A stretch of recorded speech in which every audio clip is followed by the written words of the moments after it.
हमारे साथ बात करने के लिए मौजूद हैं मनोज पांडे जी, जो कि सचेतक हैं समाजवादी पार्टी के डेलीगेशन में। मनोज जी, आज आप पीड़ित परिवार से मिले, क्या कुछ आपने पाया? देखिए, जो आज पीड़ित परिवार से इस घटना के उनके बेटे से मुलाकात हुई। बेटा बहुत दुखी है और ये कह लीजिए कि बहुत शॉक्ड है। आज भी वो बेटा ये विश्वास नहीं कर पा रहा है कि उस मकान में, उस झोपड़ी में वो भी उस समय उपस्थित था जिसमें उसमें आग लगी, जिसमें उनकी माँ और बेटी धू धू करके जली, और उस घटना में आज भी उसके मुंह से शब्द नहीं निकल पा रहे हैं। मैं कहूँगा इस मौके पर कि ये उत्तर प्रदेश की मानवता को शर्मसार करने की ये घटना है। अधिकारियों कर्मचारियों की घोर लापरवाही इसमें उजागर हुई है। हम एक बार मान सकते हैं कि अगर कोई सरकारी ज़मीन पर भी उसका निर्माण था तो उसके तरीके ये नहीं हो सकते हटाने के। चाहते तो इसमें एक उनको निवास दिया जा सकता, उसके बाद कब्जे को कब्जा मुक्त करा सकते थे। बिल्कुल, ये तो कई बार सरकार के भी हमने विधानसभा में भी बयान देखे हैं कि अगर ऐसे कोई गरीब व्यक्ति हैं, भूमिहीन व्यक्ति हैं, और इसके लिए समय समय पर शासन ने तमाम तरीके के आदेश भी जारी किए हैं कि भूमिहीन व्यक्ति है, उसके पास कोई आवास नहीं है, आवास विहीन है, तो उसको हटाने से पहले पुनर्व्यवस्थित करने के लिए उसमें पहले काम किया जाएगा। एकाएक आ करके जान ले लेना, तो मैं ये समझता हूँ कि ये अमानवीय घटना है। इसकी जितनी भी निंदा की जाए उतनी कम है। इसमें सरकार को दोषी अधिकारी जो बचे हुए हैं, जिनके ऊपर कहीं न कहीं ये आरोप है कि उनकी कहीं न कहीं मर्जी से, कहीं न कहीं उनकी जानकारी में ये घटना घटी है, उन्होंने पहले जब फरियादी उनके यहाँ पहुँचा तो उसे न्याय देने का काम नहीं किया, तो ऐसे लोगों के खिलाफ भी कार्रवाई होनी चाहिए, जांच हो करके, और निष्पक्ष जांच हो। इसमें परिवार की मदद हो। परिवार जैसा कि मांग शुरू से कर रहा है कि कम से कम उन दोनों बेटों को सरकारी नौकरी दी जाए, 5-5 करोड़ रुपए की उनको सहायता राशि दी जाए। लेकिन यहाँ तो जान की कीमत मात्र 10 लाख रुपए लगाई गई है। नहीं, वो भी जो लगाई गई है, जो देने का तरीका रहा इस घटना की तरह, वो भी अमानवीय था।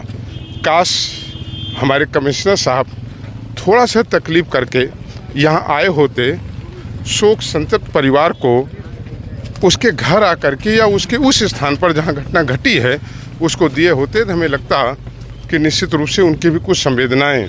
जिस वक्त ये घटनाक्रम हुआ था तो उस वक्त अगर चाहते तो जिला तहसील प्रशासन माँ बेटियों को बाहर निकाल सकता था, लेकिन बाहर नहीं निकाला गया।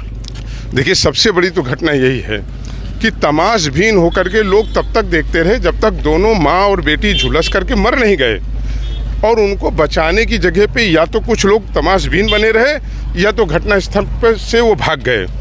तो मैं समझता हूँ कि इसमें जितनी असंवेदना का काम उन अधिकारियों और कर्मचारियों ने किया, और यहाँ तो साफ साफ बताया जा रहा है कि जो लेखपाल था, वो लेखपाल का तो व्यवसाय यही था कि पहले लोगों को धमकी देना, पैसे की वसूली करना, पैसा न मिल पाने पर उसके खिलाफ इस तरीके की कार्रवाई करना। तो मैं समझता हूँ कि ऐसा नहीं है कि ये प्रशासन के अन्य अधिकारियों के नॉलेज में पहले ना रहा हो।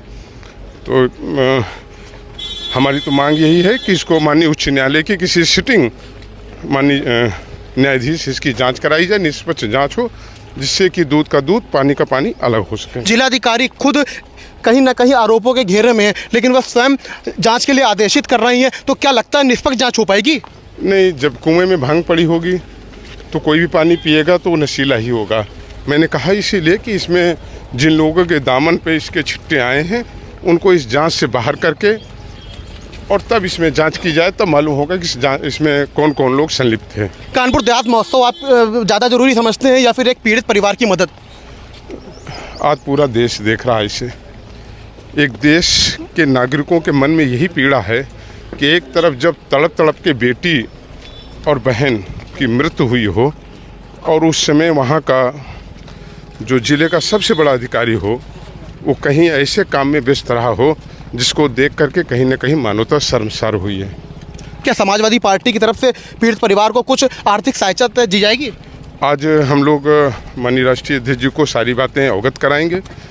पीछे भी समाजवादी पार्टी ने, चाहे कानपुर की घटना बलवंत सिंह जी की रही हो, चाहे कन्नौज की साग की घटना रही हो, चाहे बाराबंकी की घटना रही हो, चाहे रायबरेली में 7 लोगों की मृत्यु का सवाल हो, हर जगह पे समाजवादी पार्टी ने जो उसके सीमित साधन और संसाधन है उसमें मदद करने का काम आदरणीय अखिलेश यादव जी ने किया है।